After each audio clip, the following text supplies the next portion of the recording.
mic was off. But yeah, this is your boy here, just a regular gamer here, bringing you part 3 of my Let's Play Mass Effect Legendary Edition. We in part 2 we did as many of the missions as we can on the Citadel, and right now we are going to get started with the game. Okay, here, but first we're going to talk to some people. First to Joker. Commander, something you need? How's the Normandy performing? Is she everything they said she'd be? She's the best ship in the fleet, if you've got a pilot who knows how to handle her. Balance isn't what you'd expect. Takes a while to get used to that oversized drive core we got stuffed in the back, and her power can sneak up on you if you're not careful. The Normandy's probably too much ship for your average Alliance pilot, Commander. Lucky for you, I'm anything but average. I like to know my crew. Mind if I ask you a few questions? I can see where this is going. You did a background check on me, didn't you? Well, I'll tell you the same thing I told the captain.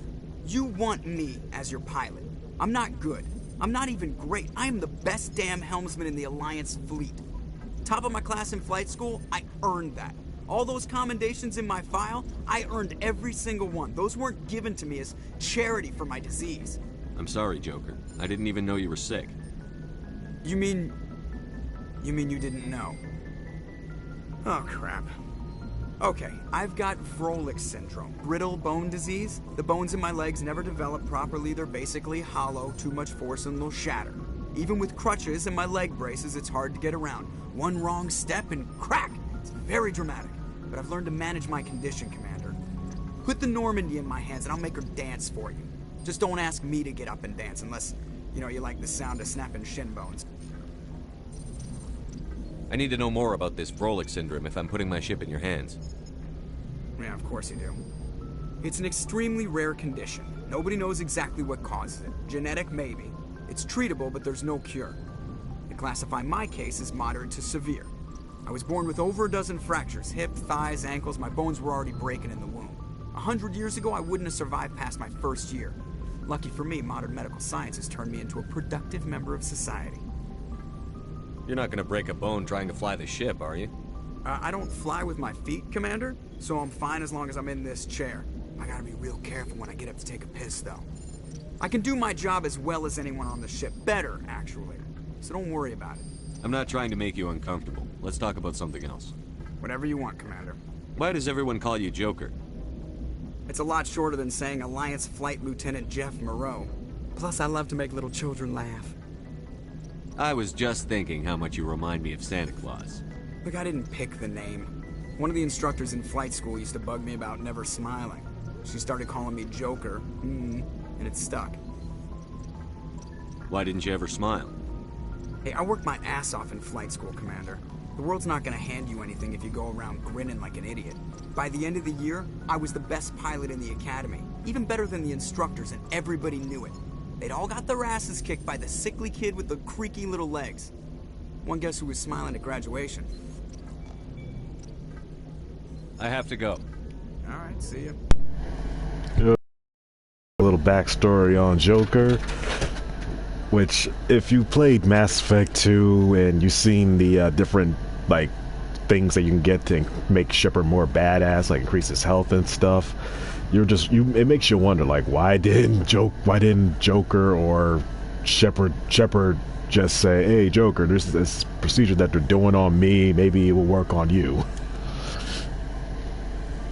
If anyone has to take over for Captain Anderson, I'm glad it's you. I'm not sure about having non-humans on our ship, though. We're all on the same team here, Presley. With all due respect, sir, that's what they said about Nihilus. Look how that turned out. I'm in charge here, Presley. I decide if we have non-humans on this vessel. Yes, sir. Understood, sir. Yeah, Presley, save that xenophobic crap for Cerberus. If you want to have that type of mindset, go join them. They'll gladly welcome you. Speak freely, Presley. I want to know if you have a problem with non-humans. It's not that, Commander. Humanity has always handled its own problems. Saren attacked one of our colonies. We should be the ones to stop him. We don't need their help. Some people think asking for help is a sign of weakness. That's just being stupid and stubborn. No matter how strong you are, allies can make you stronger. I guess so. Maybe I'm just stuck in the old ways of thinking. But don't worry, Commander. This won't be a problem. How did you end up assigned to the Normandy? I signed up with the Alliance as a navigator right out of school, following in my grandfather's footsteps, I guess. My first posting was on the Agincourt. We were one of the first reinforcements to arrive at Elysium after the Blitz hit, and those raiders were no match for an Alliance frigate. Of course, the only reason the colony was still standing was because of you, Commander. I can't believe you held out as long as you did. How'd you end up on the Normandy? I got my officer's commission after Elysium. Must have made an impression on the right people. Captain asked for me when he was picking his crew. Carry on, Presley. Yes, sir.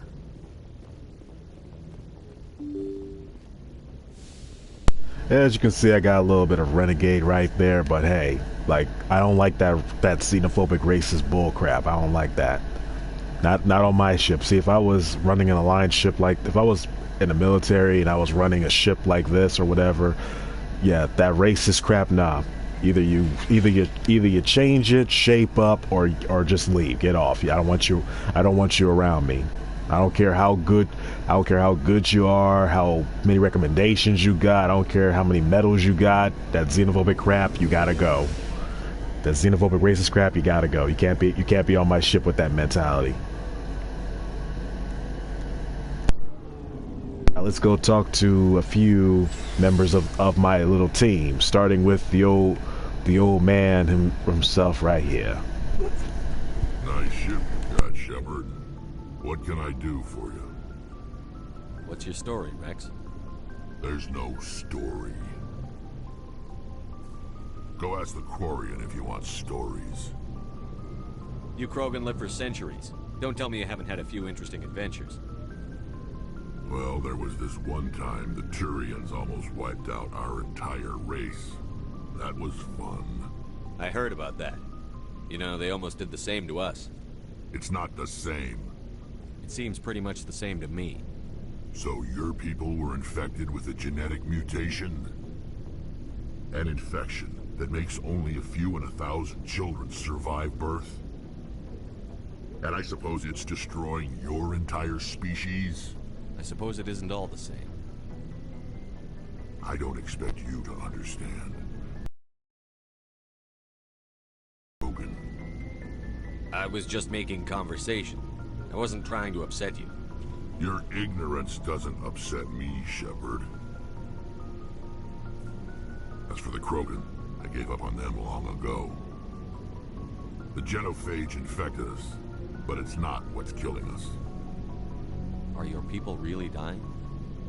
We're sure not getting any stronger. We're too spread out. None of us are interested in staying in our own system.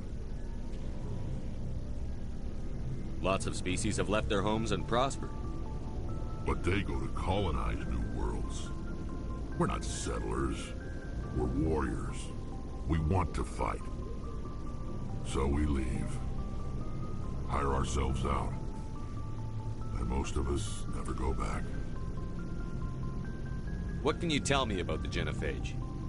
Ask the Salarians if you want details. They made it.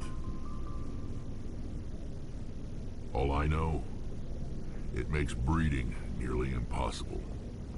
Thousands die in stillbirth, and most never get that far. Every Krogan is infected, every one. And no one's rushing to find a cure.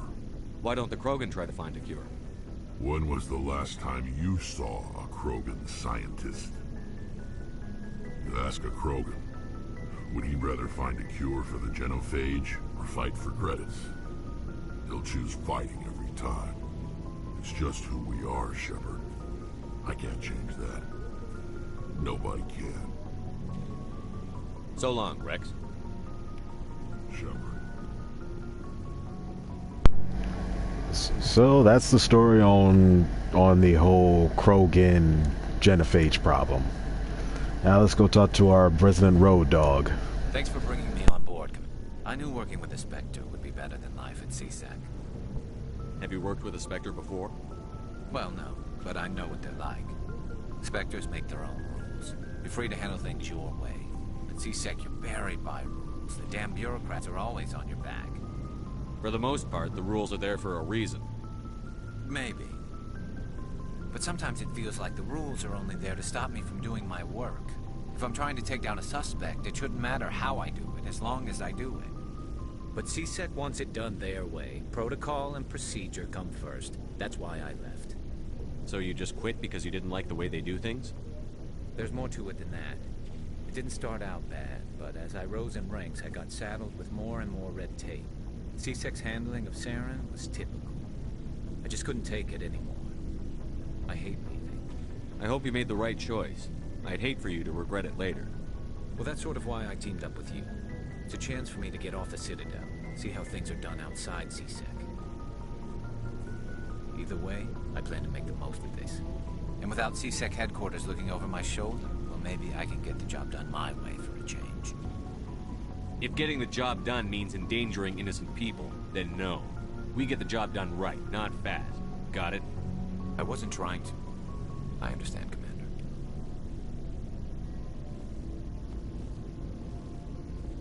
Commander, good to see you. Hey, Commander. Looking for some extra supplies before you head out? What have you got? Whatever you want. Armor, weapons, mods. It's not standard Alliance issue, but that's not necessarily a bad thing. Well, as long as you don't mind paying for it. Why should I pay you for my weapons and armor? My stuff doesn't come from the Alliance. I have to purchase it myself, and it's not cheap. Hell, the licenses alone have set me back more than I'd like. But no licenses, no goods. Without the goods, I'm out of a job. What are licenses? Why do you need them? Manufacturers sell licenses. Each license allows me to buy and sell a certain brand of products. I already have several basic ones, but you'll need to buy more if you want me to bring in different brands. Many of the... but they're well worth the cost if you can find them. What do the different manufacturers offer? There are too many for me to keep track of, but each license will explain what it's good for. How often will you get new items? Well, that depends on how many licenses you've purchased. But I'll rotate items on a regular basis regardless. And anytime we land someplace with a big enough port, I'll buy, sell, and trade whatever I can. Check back often. I need to move items quickly, so only the most basic items will be stocked consistently. Let's see what you've got. You bet, Commander.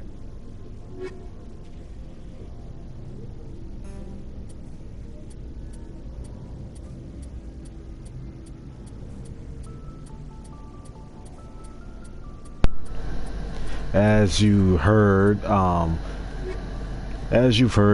that's what the licenses are for. That reason why I bought that one license on the Citadel. I'll be back to buy more of them. But I just want to get started so I don't bore you with that much with everything. But yeah, that's what the licenses are for. So you can get. It also saves you from having to it saves you from having to keep stopping at different ports to buy weapons and armor. If you just buy the licenses outright, and you can buy the weapons that you want from that guy without having to keep stopping at different ports and stuff. Hey, Commander, you know that Quarian, Tali? She's been spending all her time down here asking me about our engine. I'll tell her to leave you alone. What? No, she's amazing. I wish my guys were half as smart as she is. Give her a month on board and she'll know more about our engines than I do.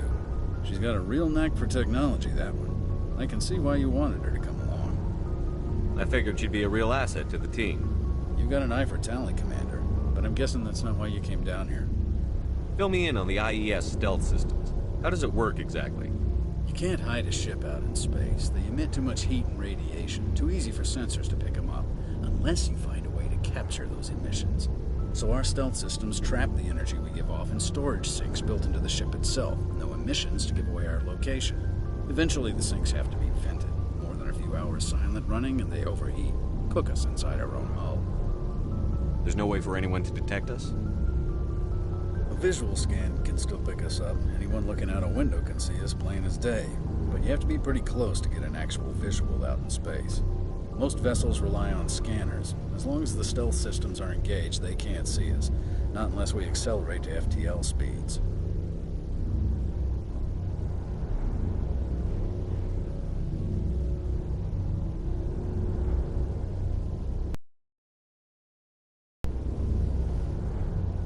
Why doesn't it work with faster-than-light travel? Cranking up the FTL blue shifts our emissions, pushes them into frequencies too high to capture in the sinks. As soon as we make the jump, it's like setting off a flare.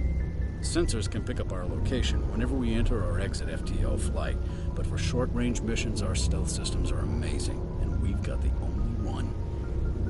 I want to know more about the Normandy. She's the best ship I've ever served on, probably the fastest vessel ever designed. She's the only one using the new Tantalus drive core. What's so special about the Tantalus drive core? Proportionally, it's about twice the size of any other vessel. Not only are we faster, we can run at FTL speeds longer before we have to discharge the core. Where else have you served, Adams? If you name a class of Alliance ship, I've probably served on it. Everything from dreadnoughts and carriers right down to frigates like the Normandy.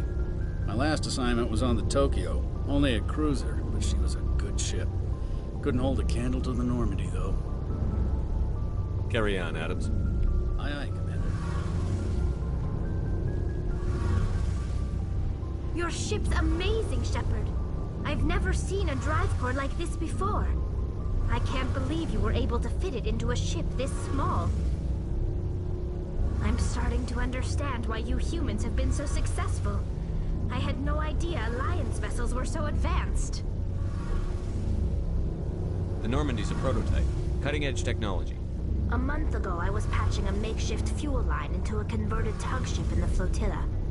Now, I'm sitting on board one of the most advanced vessels in Citadel space. I have to thank you again for bringing me along. Traveling on a vessel like this is a dream come true for me. I had no idea you found ship technology so interesting. It comes with being a Quarian. The migrant fleet is the key to the survival of my people. Ships are our most valuable resource. But we don't have anything like this. We make do with cast-offs and second-hand equipment. We just try to keep them running for as long as we can. Some of the fleet's larger vessels date all the way back to our original flight from the Geth. I can't believe your fleet's still using ships that are 3 centuries old. They're constantly being repaired, modified, and refitted. They aren't pretty, but they work. Mostly. We've tried to make ourselves as independent as possible on the flotilla. Grow our own food, mine, and process our own fuel. But some things we just can't make on our own. A patch to maintain the hull integrity requires raw materials we just don't have. That's why our pilgrimages are so important. Tell me about your people. Our lives aren't easy. Resources are scarce, and we are constantly on the move. Everything we do must in some way contribute to the continuation of the migrant fleet. There are 17 million Quarians in the flotilla, and each of us relies on the others for survival. The bonds among my people are strong. Unfortunately, we have had to surrender many of the freedoms and civil liberties other species take for granted. What kind of freedoms? Well, it's illegal for parents to have more than one child. If our population grows too much, it would strain our resources to their breaking point. Of course, we also can't allow our numbers to become too few. If our population is in decline, the rule against single births is temporarily repealed. In extreme cases of population decline, incentives are even offered to encourage multiple births, though the Conclave hasn't had to take such measures in nearly a century. That's your government. The Conclave is our civilian branch of government. Each ship can elect a representative to serve on the Conclave and make decisions that affect the fleet as a whole. On matters that affect an individual ship, however, the captain has the final say. It's a tradition that dates back to the early days, when the fleet was governed by martial law. Fortunately, most captains nowadays are smart enough to have an elected council from their crew to give them advice and guidance. So the ultimate power rests with elected officials. In practice, the Conclave and the respective council for each ship tend to set the rules that govern our daily lives. But in theory, we are still under military jurisdiction. The 5 top-ranking military officials in the fleet serve on the Admiralty Board. These 5 have the power to overrule any decision by the Conclave in case of emergency.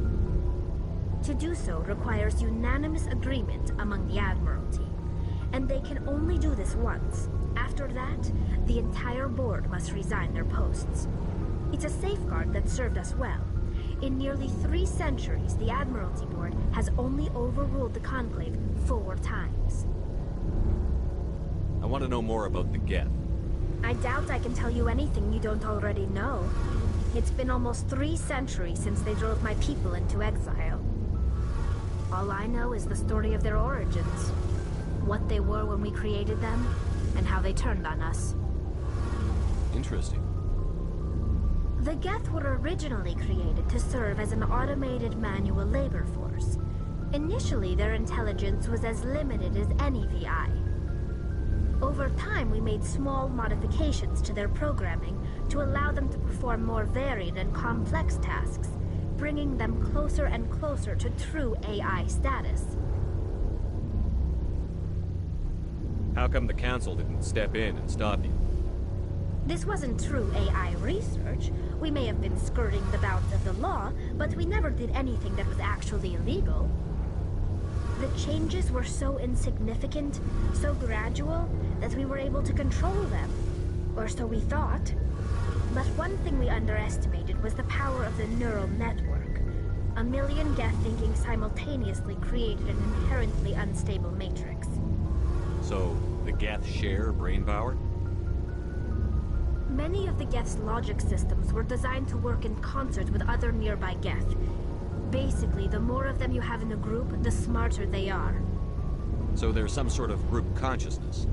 No, nothing like that. They cannot share sensory data or information. Their programming cannot handle that much simultaneous input. Each Geth maintains an individual awareness and identity. The neural network only operates on a process-based level. It's basically the synthetic equivalent of a subconscious.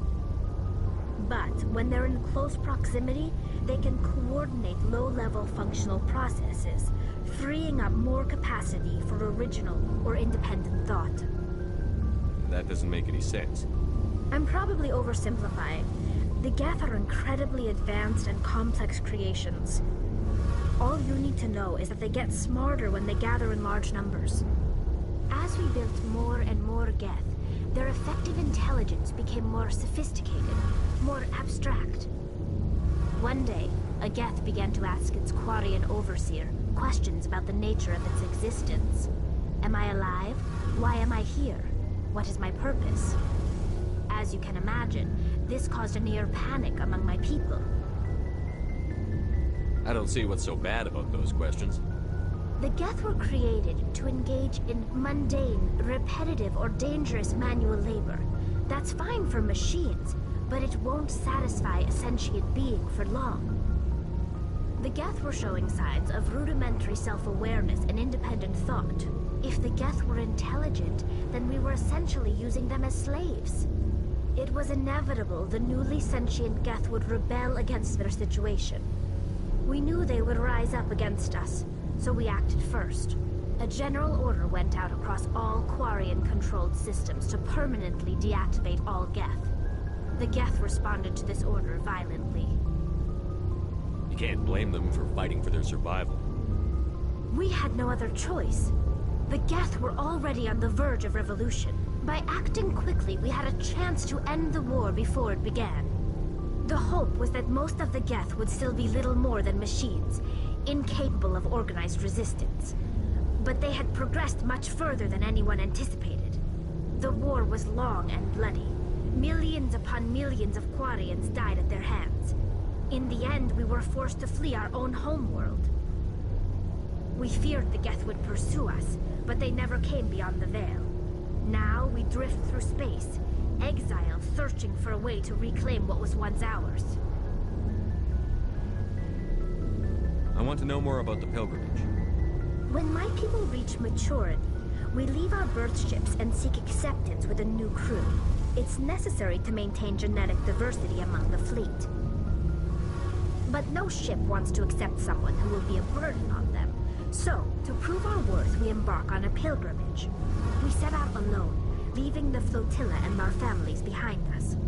We only return once we have found something of value we can bring back to the fleet. This is presented as a gift to the captain of the respective ship we wish to join. If the gift is accepted, we are welcomed into the crew. Can a captain choose to reject the gift? That doesn't happen often. Most captains are eager to increase the size of their crew. It increases their own standing in our society. Even when a gift is not particularly valuable, the captain usually accepts it out of a sense of tradition. However, there is a stigma to presenting a substandard gift. It's not the best way to make a good impression on a new community. Most pilgrims don't return until they find something worthwhile. I can't believe they just send you off alone. It's not like they just cast us out. Before we leave, we are given lessons in how to survive outside the flotilla, and given gifts to help us on our journey.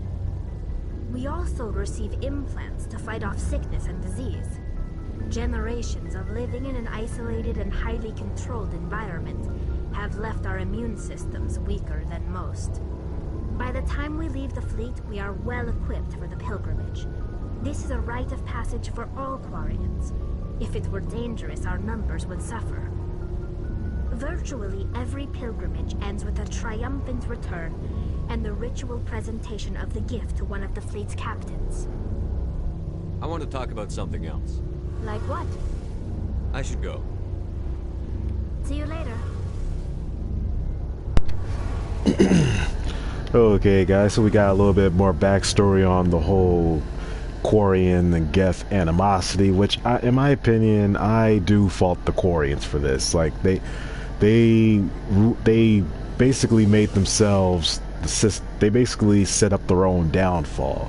And the thing that, like, as much as I respect the Quarians, particularly I love Tali, but the thing I don't like about the Quarians is that they thought it was a good idea to just kill off machines that were steadily growing sentient intelligence. Like, I'm just thinking, wait, let me go back down here. Wait, no, I don't gotta go up here.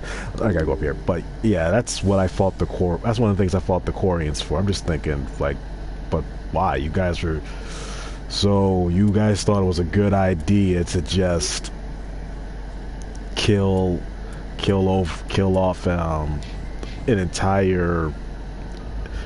Well, you guys thought it was a good idea to kill off the Geth just because they asked questions, they were becoming sentient. That's one thing I fought them. That's one thing I fought the Quarians for, basically.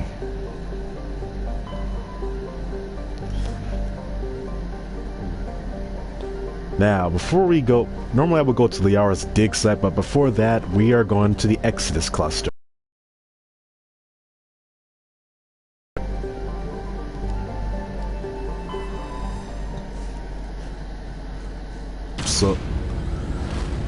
So yeah, I fought the Quarians for that because thanks to you guys fearing that eventually the Geth will rise up. I'm thinking, if you don't want, I'm just thinking, if you don't want them to rise up against you, just stop using them as slave labor. Just stop using them as slave labor. You won't have that problem. They'll start to respect you, they'll love you and everything, all that good stuff. But I hear stuff like this, I'm thinking, so rather than treat them as equals, you decide to kill them all because you don't want to treat them as equals. That's how I see it. Okay, we're going to Asteroid X57, which is the first DLC for Mass Effect, the Rain Down the Sky DLC. Either Bring Down the Sky or Rain Down the Sky DLC. And yeah, this each time in the PS3 version, this was always the mission that I started off doing before going after doing the other ones. Now we're going to land.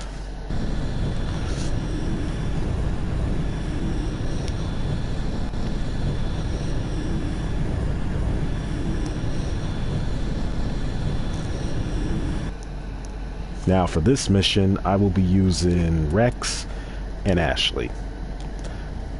And yeah, that'll be it. But then again, nah, I think I'll...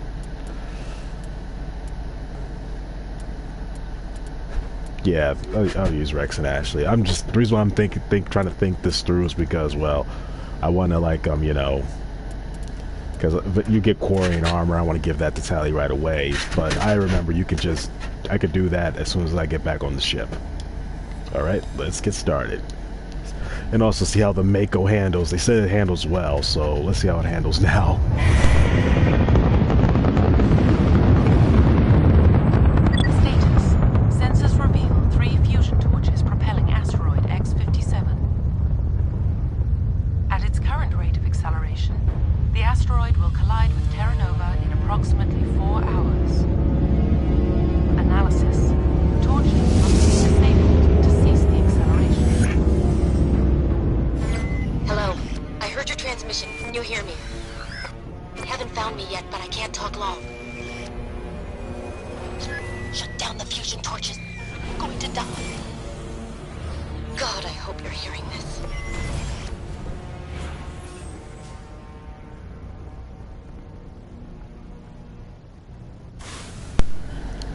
Okay, so this is the first mission, the Rain Down the Sky DLC mission for Mass Effect 1.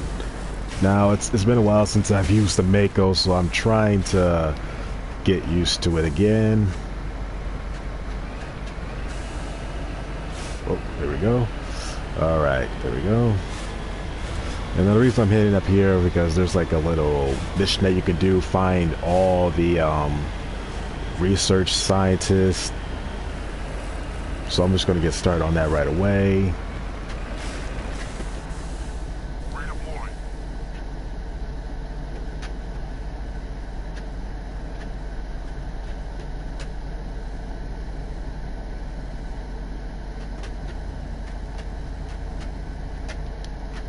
Okay, that's the end of that one. That's the start.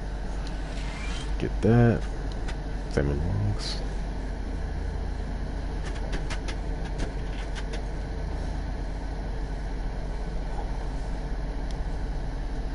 Okay, so we can go get like oh, got a new Omni tool. Like I'll give that to like Tali, since she's probably a resident hacker of the team. Now let's head for these fusion torches. But first, before I go over there and shoot those defense towers that are there, I'm gonna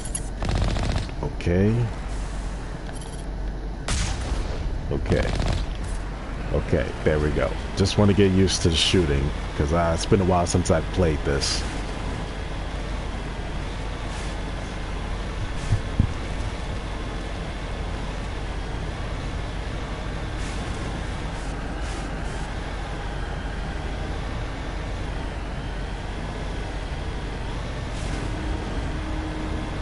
Headed in the right direction.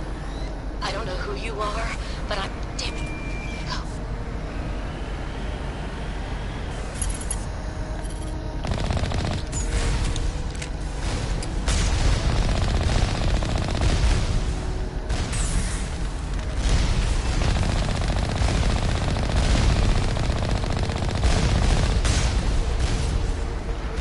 Okay. Let's repair this. Like I said, it's been a while, so my technique of shooting would not be as good.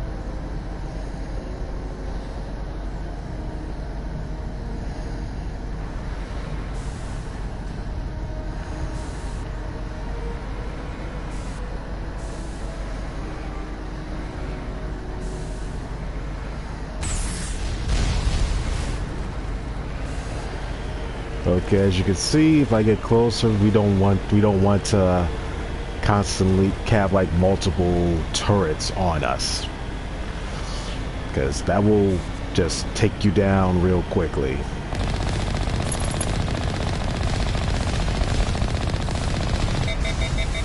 crap.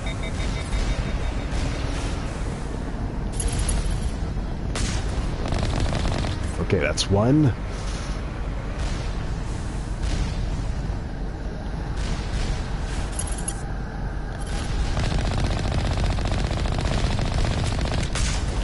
That's two.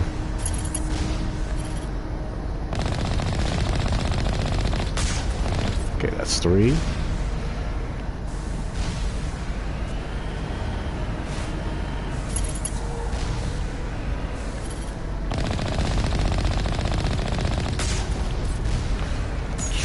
Oh.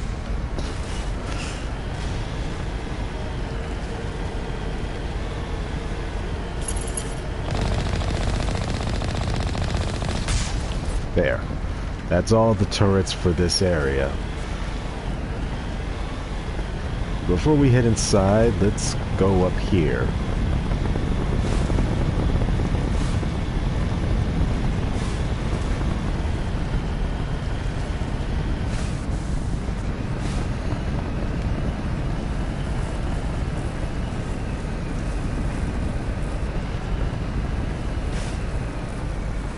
Wait.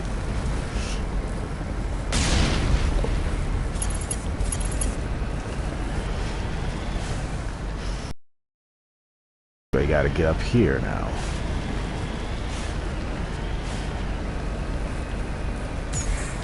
Oh, didn't mean to do that. Okay, let's try this again.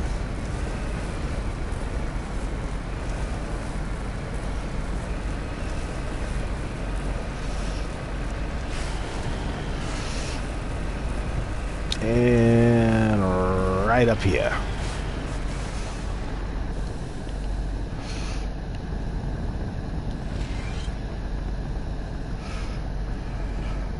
Okay. That updates our map. That updates our map, so now we can just find the different areas to, like, you know, find those missing scientists that I can get this mission like after we clear this first after we stop this first torch, I believe. But okay, that's after we stop this first torch from, you know, being functioning and everything. Wait. I'm just going backwards now. Backwards. Going backwards. And there we go.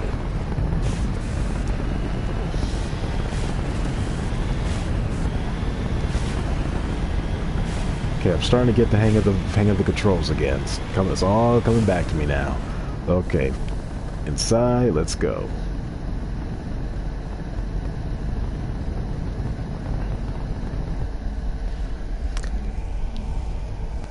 Now we get to look now, and through here we get our first look at one of our first enemies, Batarians, and Varen. Batarians. Check!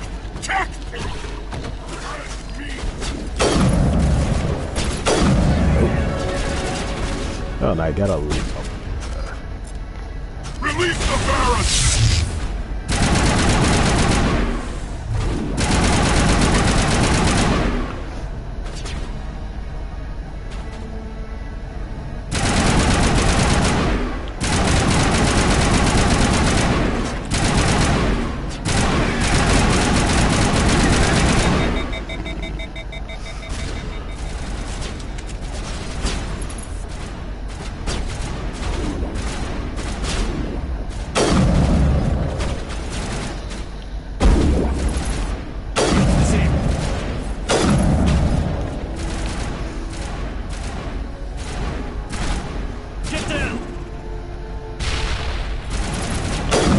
Gotcha.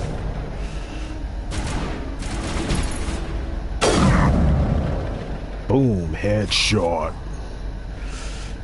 Yeah, here's the thing, guys. When when I'm certain shooters, when I'm playing certain shooters, don't put a sniper rifle in my hands. Just, I'm not trying to toot my own horn. It's just what I feel like.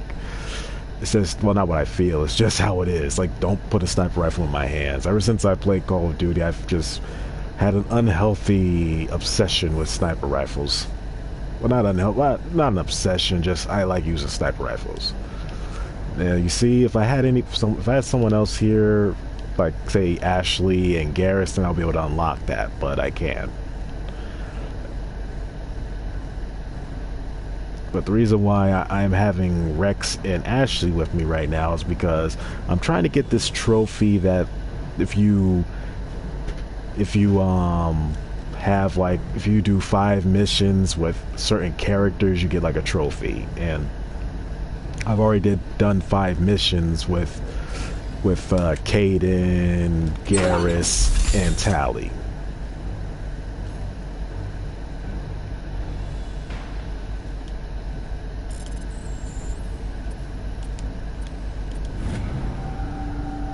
I'm reading that the torch is offline. Was that you? Can you hear me? I hear you. What's going on? Who are you? My name's Kate Bowman. I'm an engineer. I was part of the team assigned to bring this asteroid to Terra Nova. We were attacked yesterday by Batarian extremists. I've been hiding since they arrived. I think they know the torch went out. Why are they doing this? I don't know, but if this asteroid isn't slowed, millions of people on Terra Nova are going to die. If I find out anything, I've gotta go. Good luck.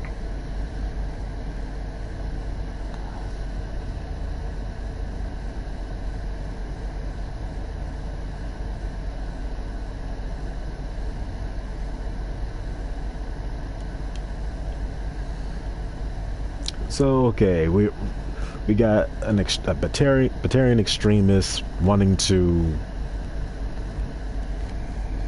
Hey. Oh God, I didn't mean to. Are you hurt? Takes more than that one shot to bring me down. Sorry, I didn't even realize you were human until, well, I guess I'm not much of a soldier. I know you're scared, but I'm here to help. Commander Shepard, with the Alliance. Simon Atwell. I'm the chief engineer on this rock. Listen, we don't have much time. The Batarians fired up the fusion torches. You've got to shut them down before we hit Terra Nova. There are 4 million people down there, Shepard. My family, they live in Aronis. My kids and grandkids. Nice communities, good schools. I don't have time to do the math in my head. What happens if we don't stop this rock? X-57 is 22 kilometers long, twice the size of the asteroid that wiped out the Earth's dinosaurs. It would be like millions of fusion bombs striking at once. Millions. The heat of the blast. 1,000 kilometers away, clothes will ignite. There'll be global wildfires. Air shock will flatten everything for hundreds of kilometers. Terra Nova will die, Shepard. Not just our colony, the planet. There'll be a climate shift, mass extinctions. The ecosystem won't recover for thousands of years. Millions, maybe. Is there any chance it'll land in the oceans? That would be even worse. Tsunamis would sweep inland at hundreds of kilometers per hour. Millions of tons of water would be vaporized at the point of impact. Global cloud coverage. The plants could all die, and if they go, the whole ecosystem rolls over. I'd have to run the numbers, but take my word for it, it'd be bad. This doesn't make any sense. Batarians run criminal gangs. Unethical, but profitable. They don't destroy worlds. What does this gain them? I've heard all the stories. Slave rings ranching people like animals. Pirate bands burning colonies to the ground. But this is... The Citadel conventions forbid asteroid drops. I never thought the Batarians would go this far. Most Batarians aren't genocidal madmen, but these ones are terrorists. Yeah, I know. It's just... This isn't how I expected the world to be when I rolled out of bed this morning. You were on the ground when this happened. How many Batarians have you seen? And where? They landed at the main facility. It's locked down now. They've changed the passcodes. No idea what's going on inside. I did see groups head out to each of the torch stations. Couldn't say how many, though. Enough to give you a fight. Any idea who's behind this? Who's leading them? That might provide a clue. I heard a couple of them talking. They mentioned a Balak. It sounded like he's the one in charge. They didn't seem convinced this was a good idea, but they were scared of the guy. Scared enough to do what he wanted. Batarians everywhere, and I need to shut down all 3 torches. Anything else I should know? One of the torches is surrounded by live blasting caps. We were set up to excavate when we arrived at Terra Nova. I rigged them with proximity detectors. That tank of yours will set them off, so you'll have to go in on foot. Even then, they'll explode if you get too close. Just go slow and easy. You should be fine. You set them up. Can you disable them? Not from here. No.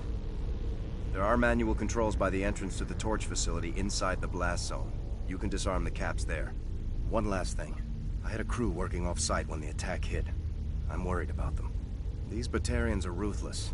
I saw them smash the faceplates of guys working vacuum. And those Varren, I don't think they always wait for a corpse before feeding. Any idea where I can find them? They were running checks on our perimeter equipment. Easiest thing would be to tap into the transmission tower out on the surface. The equipment stations will show up on your sensors. I'll look for them, but the torches have to be my priority. Yeah, you're right. Saving Terra Nova is more important than my team. There were a bunch of engineers over at the main facility, but they're probably all dead. That or being held hostage by the Batarians. A woman named Kate Bowman contacted me. The Batarians haven't found her yet. Katie's alive. She's one of my best engineers. She signed on with her brother, Aaron, I think his name is. He's part of the security detail. I hope they're okay. Give me a worst-case scenario. We can't stop the asteroid. Could the colony be evacuated? Shepard, it took 30 years for the population to grow that large. I'm sure they're moving people to remote areas, but they'd never be able to get more than a few thousand off-world. We just don't have enough ships. No one does. Well, maybe the Quarians, but I don't see them suddenly showing up and offering us a ride. Why were you moving this thing in the first place? Well, the idea was to drag it into Terra Nova's orbit, mine it out, and in the end you'd have a basic structure for an orbital station. It's a lot cheaper than getting everything up into orbit from the planet's surface. The minerals we extract almost cover the costs. What can you tell me about Kate? Smart as a whip and bold as they come. I hope she keeps hidden. If they find her... Oh, Katie. Don't do anything stupid. You'd better find a good place to hide. If the Batarians come back and find you... Yeah. I think I'll make myself scarce. Good luck, Shepard. Okay, so we got our mission. Stop the torches, find that engineer team, which we found one already, and also find out who's behind this.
Okay, there we go.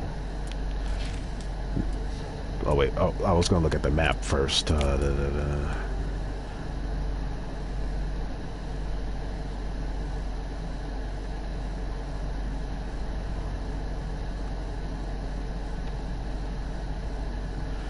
This is where I'm gonna head next. Transmission tower.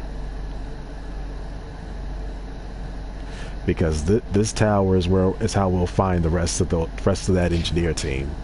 So that's where I'm heading next before I head for the next fusion torch. And there's no time limit like oh come on.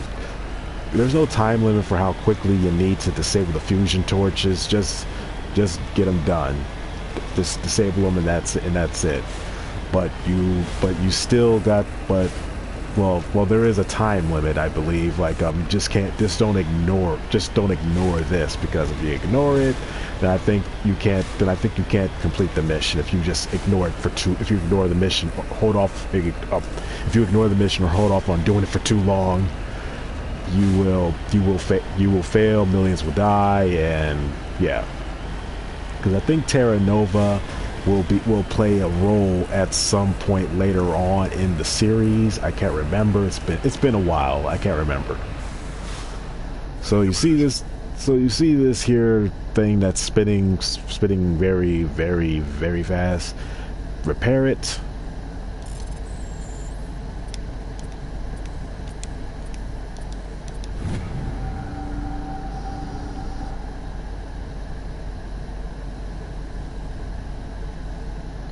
And there. Now you'll be able to find the survey stations a whole lot easier than just trying to explore this entire asteroid and find them that way. So make it easier on yourself. Hit to this tower, repair it, and you'll find the survey stations a whole lot easier. Oh shit, going down. All right, let me get rid of that map thing, that point on the map. See, survey station 2. This is the survey station we already did, which was survey station 3. Oh, and there's survey station 1. Okay, we're gonna go back before hitting this fusion torch. We're gonna go back and do this. Get this fusion station here. This one is going to be the hardest one, survey station 2, because I remember how survey station 2 works. Like you go there, you try and find the person, and they're not there, so you gotta leave. And well, when you try to look inside, you will get attacked. You will get attacked by these drones. Oh, come on. You hear me? Getting all kinds of interference. Sorry. There's a lot of feedback.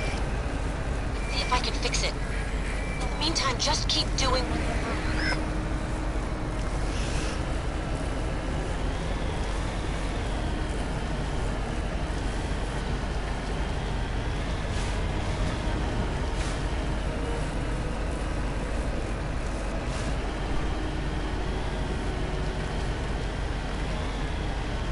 Wait.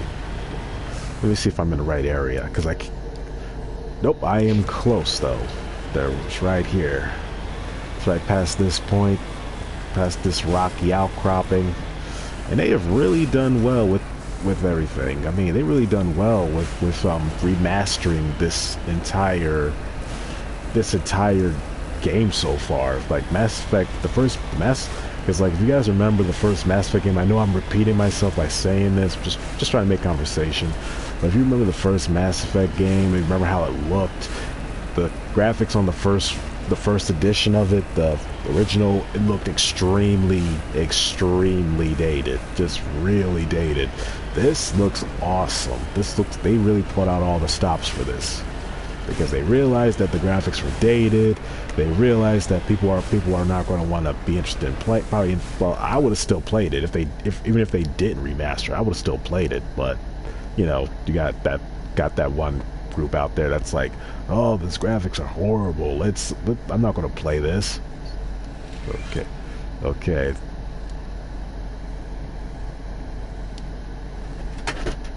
This is Dr. Himes. They found me, damn Batarians. I can hear them out there prowling around, trying to find a way in. It sounds like they're attaching something to the door. If I don't make it, tell my family I love them. So yeah, that's what the Batarians did. They blew the door off and ended up hitting her. I guess the flames ended up hitting her. And you're gonna find it very dumb, the reason why this is all happening. It's like, I can't remember the exact reason why they're doing this, but I just know that, in my opinion, it's dumb. It's like the whole schoolyard bully thing, and it's like the whole schoolyard bully thing, in my opinion. The whole oh, I'm just going to keep doing this, and then when the person that they're bullying retaliates, they go off to run off and tell the teacher and say, oh, he hit me. That's basically how this whole thing is going on. What's going on? Well, there's a story behind it, but that's my take on it. The whole schoolyard bully gets upset when the person that they're bullying retaliates, and then tries to get them in trouble by telling the teacher, kind of thing. And the reason I know this, trust me, I know this. It happened to me. I got bullied in school. I walked away. I walked away so many times. So many times I've walked away, and each time I walked away, the bully kept following. And this is something that my mom and my dad told me. If someone's messing with you, walk away. If they're still messing with you, tell the teacher. If they continue to mess with you, if they continue to bully you, just walk away again. But if they follow you, give them all the business they can handle. And by that, beat the ever-loving crap out of them. And if the teacher gives you any flack, tell us, because then we'll deal with the teacher. Okay, there's that. Now, where's that? Oh, there it is.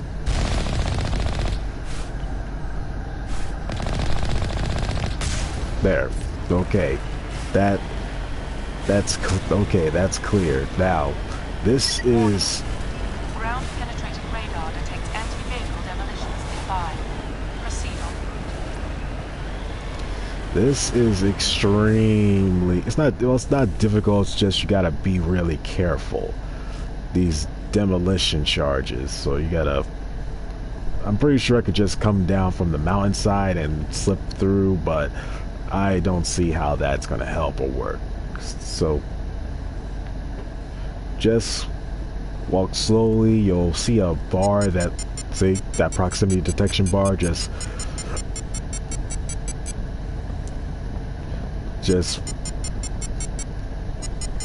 go slow, go steady, and then just go slow, steady, and be mindful of that bar. Be mindful of it. Up, see.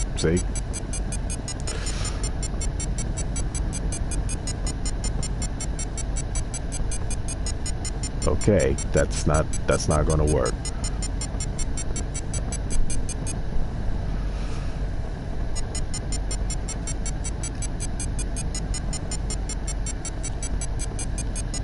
I always had to. It's a work in progress. Go back and forth, but as you're going back and forth, move slowly. Don't try to rush through it. Take your time, and still be mindful of that proximity detection bar. Just be mindful of it. Don't try to rush through it, because you will get annoyed and you will frustrate yourself.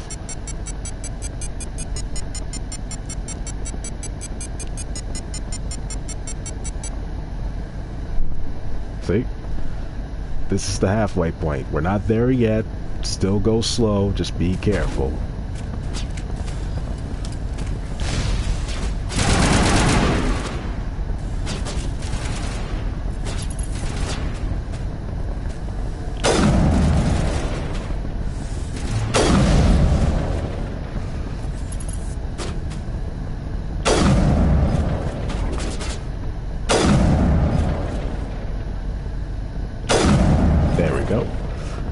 There's another one over there. There we go. And there's one more. But we'll get to him later. He'll have to come out eventually. Oh, never mind. There. Now, disarm the caps. And boom. Caps are disarmed. And we can, but instead of going back to the Mako and bringing it closer, it'll be closer when we exit out of here. Okay.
Gotcha.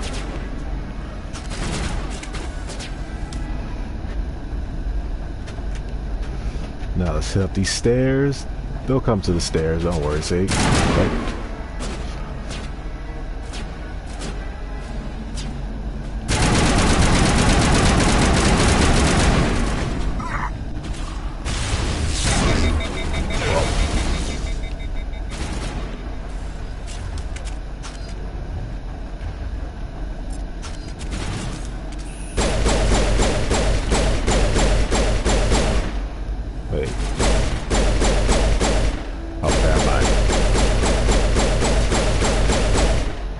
What the? Oh, I'm being dragged. Oh.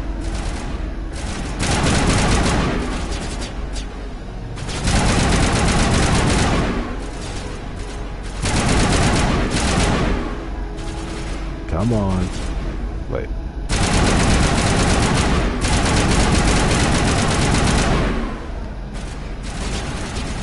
Oh, right above me.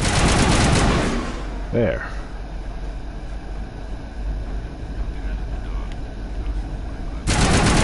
Oh. Okay, that takes care of that.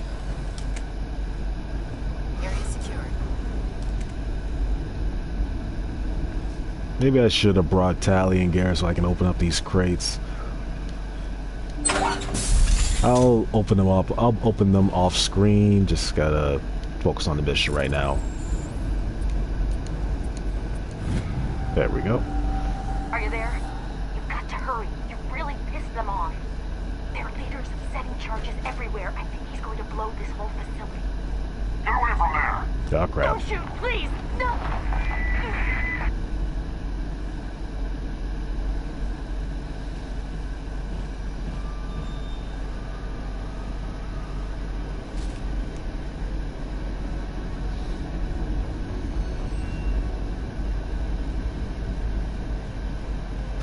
Who's shutting down the torches? I won't ask you again.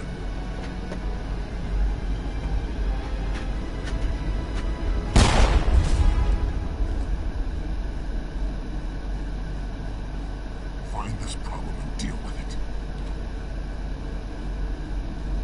Get her out of here! Okay, so our contact on the inside has been captured. And I bet you already know who the leader of this is. Now, before we head for the third torch, I am going to get that find that last survey team. We've already, well, that last engineer.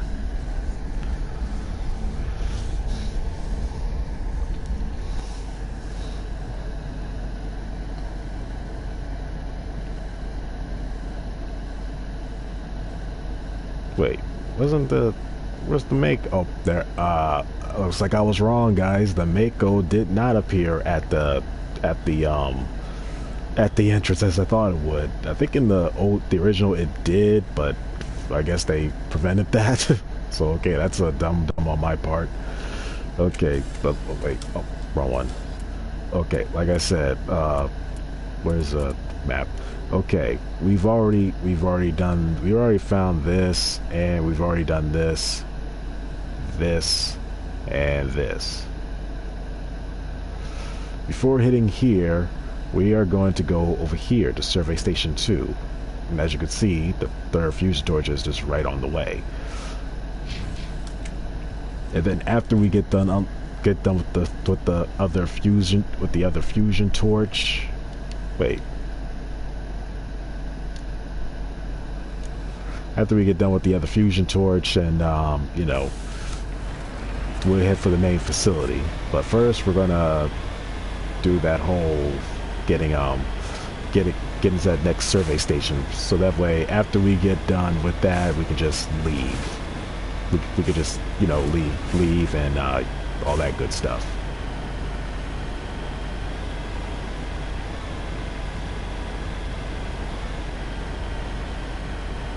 I was not expecting this this part 3 to run for an hour. I was not expecting that. I was thinking I would be done with this a whole lot quickly, and I thought, well, I was thinking I'll be done with this a whole lot quicker. well, a whole way quicker. Okay, but before we head for the next survey station, let's take out these turrets. So that way when we come back, all we gotta do is just go inside, disable the fusion torch without wasting any time.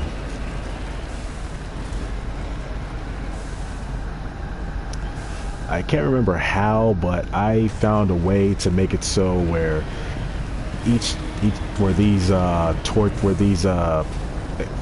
missile turret things just open one at a time. I can't remember how I did that in the original, but I did it.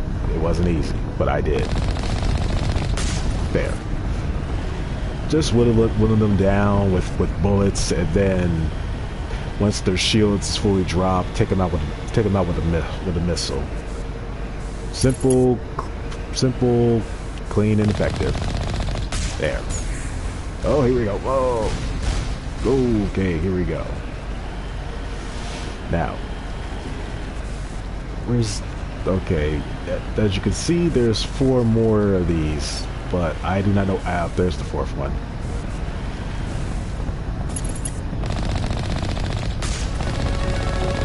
Oh, gotta level up.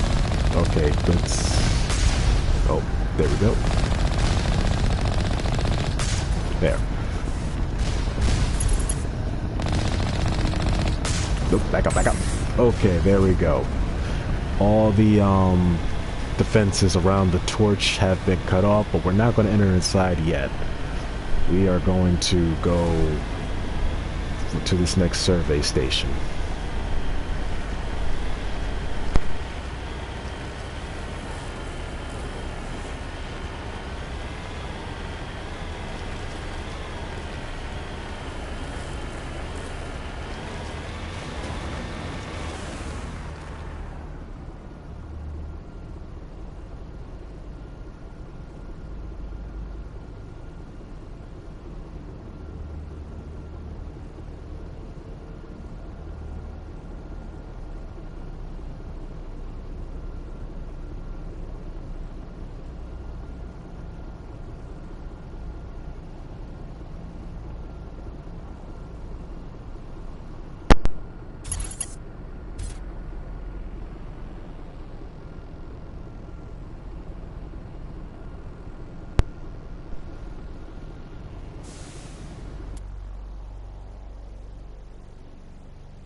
Sorry guys, I'm back.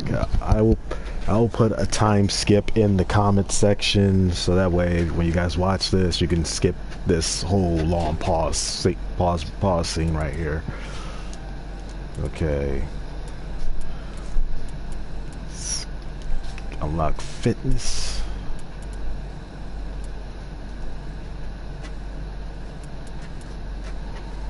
Yeah, let's increase that health. Now let's, for this.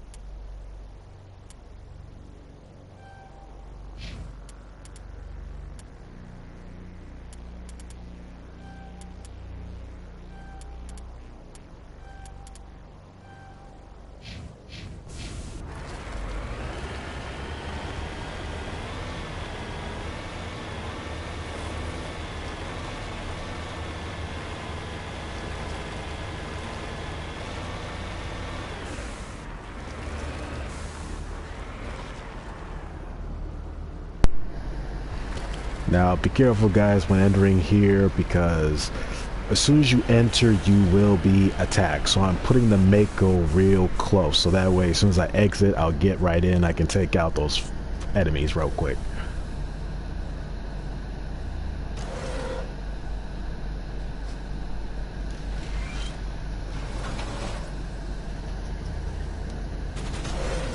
See?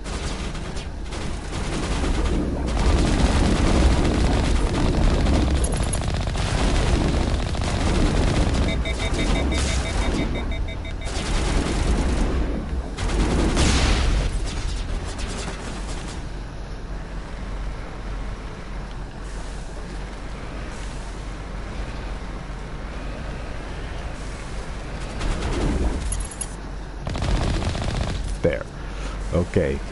Now, as you saw, the engineer wasn't there, but they left a trail for us to follow, or attempt to follow.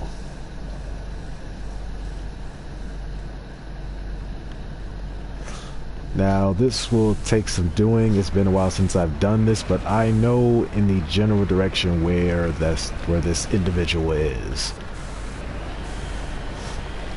They are around here somewhere. I know that much. That's the limit to my knowledge of my memory. And like I said, around here, which is right there. Got it.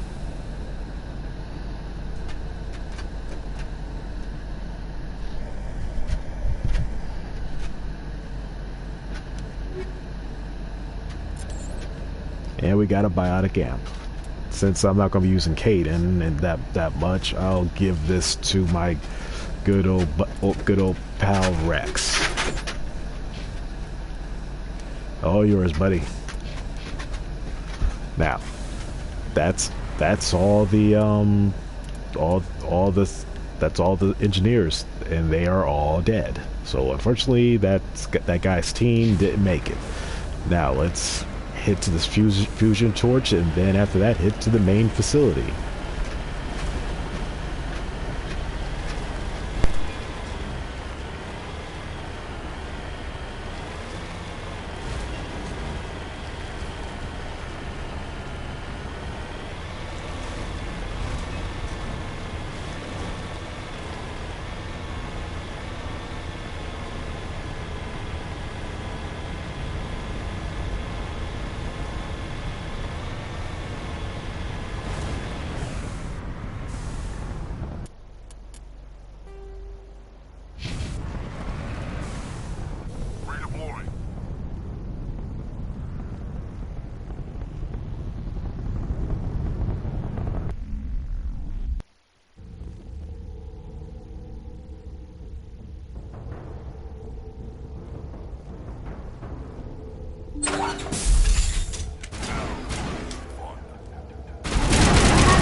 There, all the fusion torches have been disabled, and this next part is you don't really have to fight these guys if you don't want to, depending on how high your intimidate charm is. Hold it right there. This doesn't have to end in bloodshed.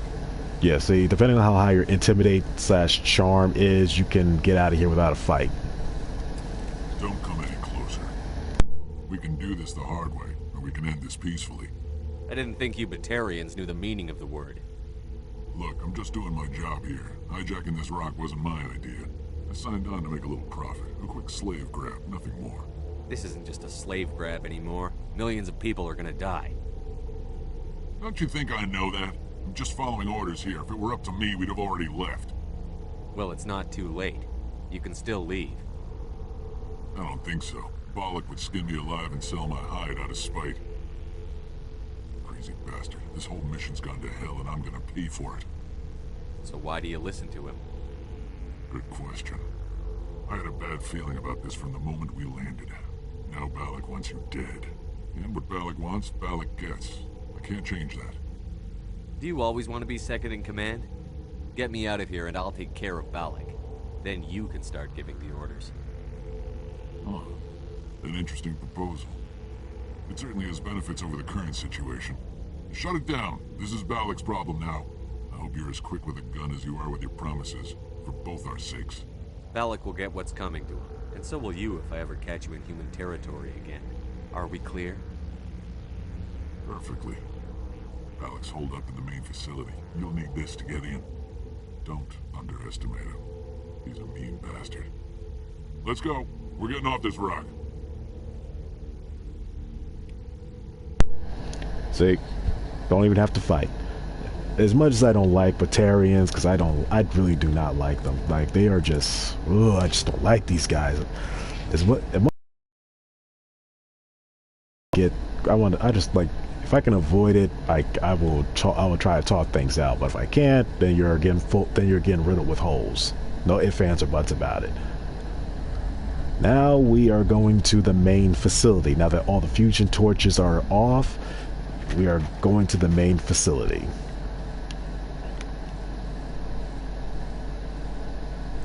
Now, before we enter the main facility, we will have some more turrets to destroy, and a few of these turrets are not easy to hit because there's some on this conveyor belt like thing, and you gotta time your shots perfectly to hit them.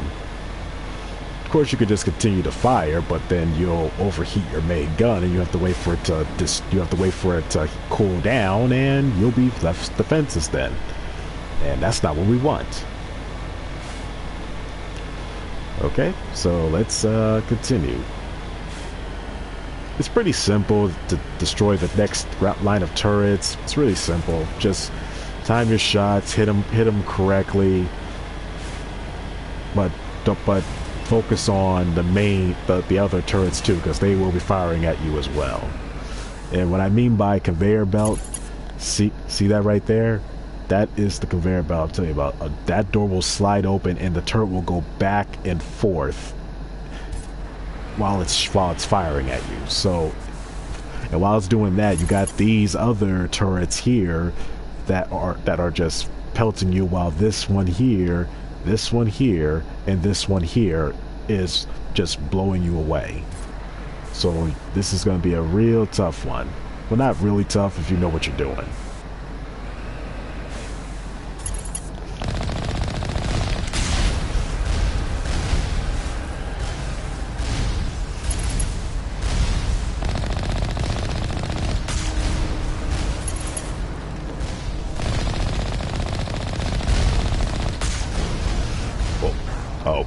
Well, I took too much damage and I died. I took too much damage and died. See what I mean? You gotta really time your shots and maneuver around them. I wasn't doing that, so don't follow my example by doing that. Play it smart. Now let's try this again. Let's try this again.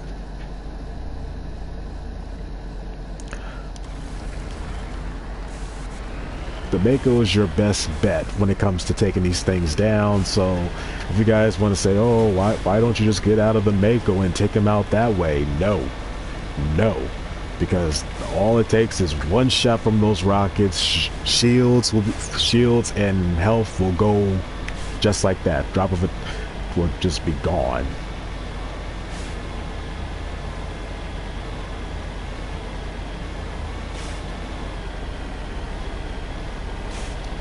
So we're gonna try this again, but this time hopefully do it better this time. Oh, look at this, my first death in this game. This is the first time I ever died in this game. I've died a couple times in the second game, but never ever in the first one.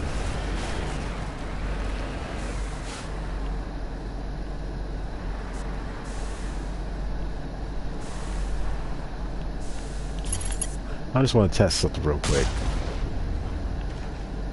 Nope. I was thinking I could bait it out.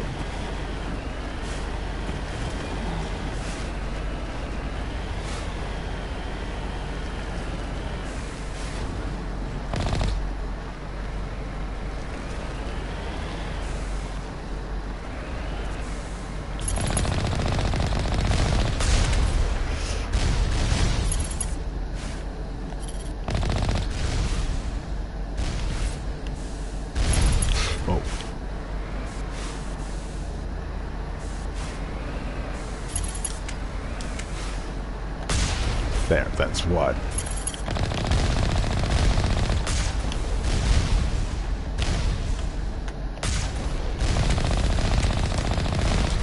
There.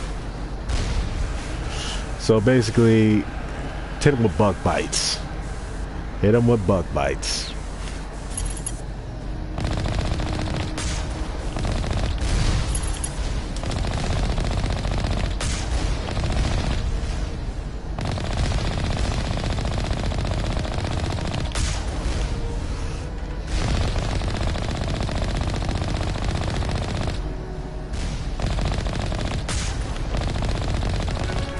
There. Okay, that's the final turret. Now we could just go inside. Inside is going to be a big... It's not a... It's like, I mean, you can choose to make it a boss battle, I believe. And, but yeah. Okay, let's do that right there.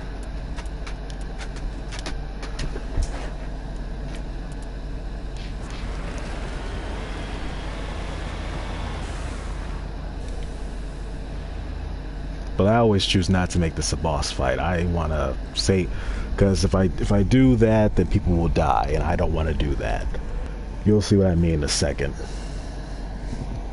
And now, like, I'm not gonna talk during this next part because you'll find out why Balak's doing this and his reason for doing this. I mean, he wants to help his people, but he goes about the wrong way of doing it, in my opinion. And he brings up an issue that I find very dumb, and you'll see why in a second.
die!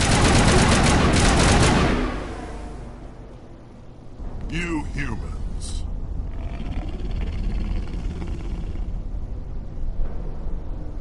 You're almost more trouble than you're worth. Let the hostages go, and maybe you'll live long enough to explain yourself to the Council. I don't answer to the Council. Or to you. I'm leaving this asteroid. If you try to stop me, I'll detonate these charges, and your helper and her friends are all going to die. I can't just let you go, Balak. Not after what happened here. This is nothing. You humans have done far worse to the Batarians. We've been forced into exile, forced to survive on what we can scrounge up. It's been like that for decades. Why take it out on these people? They didn't do anything to you or the Batarians. Didn't do anything. Aside from colonizing a world that could have been ours. Aside from using resources that should have been ours. We were left to defend ourselves. But the humans were stronger than us. We knew that. The Council knew that. But it didn't matter. It was you. You and your kind are the only reason we're in this position. How does killing innocent people make up for that? We had no other options. Sometimes you need to get someone's attention before they'll listen. That's why we attacked you at Elysium. That's why I'm doing this. You forced our hand. You attacked us first. When we retaliated, you ran off to the Council hoping for help. When you didn't get it, you hid. You've got no one to blame but yourselves. Enough! You couldn't possibly understand. Actually, you just don't want to understand, and I'm done wasting my breath. Now, if you want your friends to live, I suggest you step aside. You can go. But this isn't over.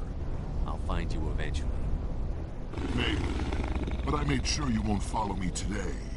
Those charges are still on a timer. Better hurry if you want to save your friends. So yeah, that's the whole story of why Balak was doing that. He basically the whole, well, you shouldn't, basically the whole blame game. Like you shouldn't, and also the whole that was ours. You can't have that because we saw it first. Well, sorry, first come, first serve. And also the whole and as Shepard said, like when you attacked Elysium and we defended ourselves, you ran off to the Council hoping that they would back you up, but they didn't because you attacked first, and they saw that when they were. And one of the moments where they realized, yeah, like the Batarians are wrong in this situation. Oh, upstairs. While they are dealing with them, I am going to be disabling these charges. Because I think one's up here. Yep, right there.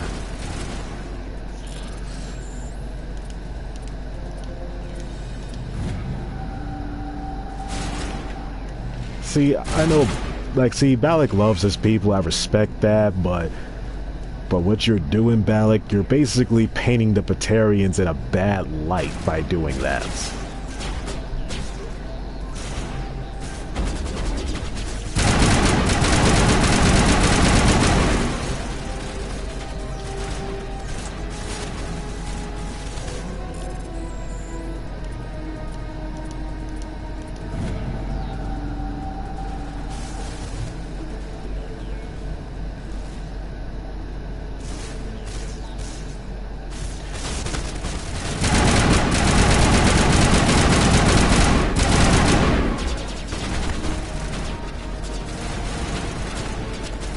And also, if you're wondering, oh, why didn't you kill Balak? Why didn't you kill him? Well, two things. One, I'm going for a Paragon run, and that's not a Paragon thing to do. But also, two, like you'll have to wait and see you have to wait and see for like Mass Effect 3 to find out why. Okay, charges. All demolition charges have been taken care of there. Is that all right? Letting him go was better than the alternative. I thought you were going to stay someplace safe. There might have been something I could have done to help. I thought I should be here. I know this asteroid better than anyone. You did it. Another hour and our course would have been irreversible. I ran the numbers, Shepard. X-57 would have struck near the capital city, the most densely populated region. But that's not going to happen, thanks to you. Is Katie in here? Is she all right? Is her team? Balak was holding them hostage. I let him go to save them. Let a terrorist go or sacrifice innocent lives. I'm glad that's not a choice I had to make. Is that... Will you get in trouble for that? I mean, he could do the same thing somewhere else, couldn't he? Yeah, he could. Balak seemed like a practical man. Practical but callous. I'm sure if he'd been in my place, Ms. Bowman would be dead now, along with all the terrorists. But I'm not going to sacrifice people who happen to be between me and my target. So what happens now? The bad guys get away? Balak gets away today, but we'll still be after him tomorrow. And the day after that. Me, my crew, and every other crew in the Alliance. He'll run and he'll hide, but eventually he'll slip up and we'll get him. Bad guys never get away, son. Not unless the good guys give up. Well, I wouldn't want you after me. Shepard, thank you for my grandchildren's lives. I don't think I'll stick around, though. Not with the team gone. Too many ghosts. It's time for me to get back and spend some time with my family. Before I go, I'd like to offer you something. Maybe you'll have more use for it than I will. As lead engineer, I get some quality items. Take your pick. You've earned it. You have Quarian armor? That's hard to come by. We hired a few to help install the torches. They really knew their stuff. You're welcome to take it. One more thing.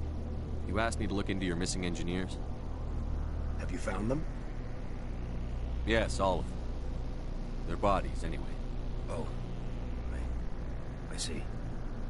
Well then, I guess it's better than not knowing. Take care of yourself. Be well, Shepard. We owe you.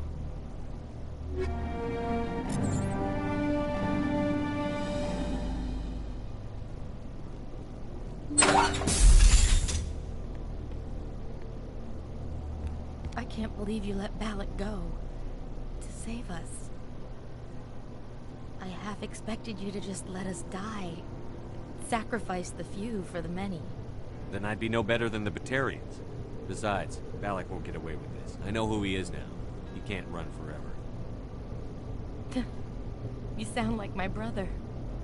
He was always so stubborn, but always willing to do the right thing, no matter what. Your brother was the one Balak killed?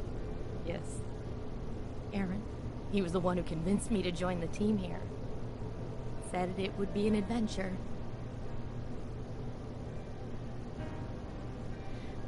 I don't mean to sound ungrateful, but I should see to Aaron. I understand. You've been through enough today. I'll get out of your way. Thank you. Oh, I don't even know your name. Shepard. Commander Shepard. Thank you, Commander Shepard. You're not exactly what I expected, but thank you. I'll get out of your way. So long, Katie. I appreciate that, Commander. Goodbye.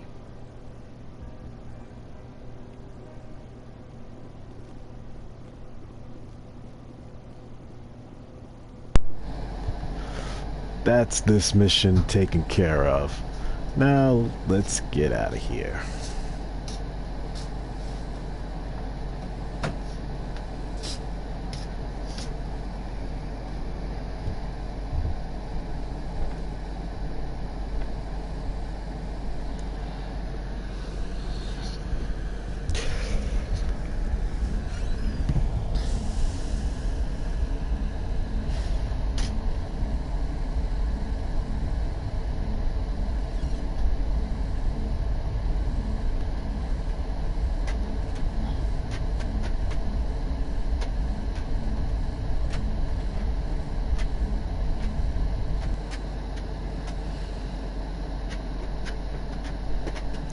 Okay guys, let's get to the Mako and return to the Normandy.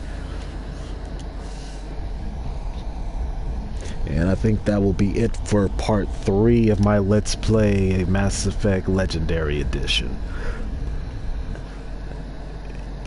yep, I think that'll be it, guys. That's gonna be it for this part. Stay tuned for later on today, and I'll get part 4 up as quick as I can. Okay, but first, before that, let me do a manual save. Okay, manually saved. Now let's that'll be it for today. Well, I'll get part 4 up later on today. Just give me a bit. Gotta sleep. Gotta eat something, then sleep it off because I'm been up for a bit. Okay, have a good day and see you guys. Well, have a good day, and I'll see you guys later on today. All right, adios.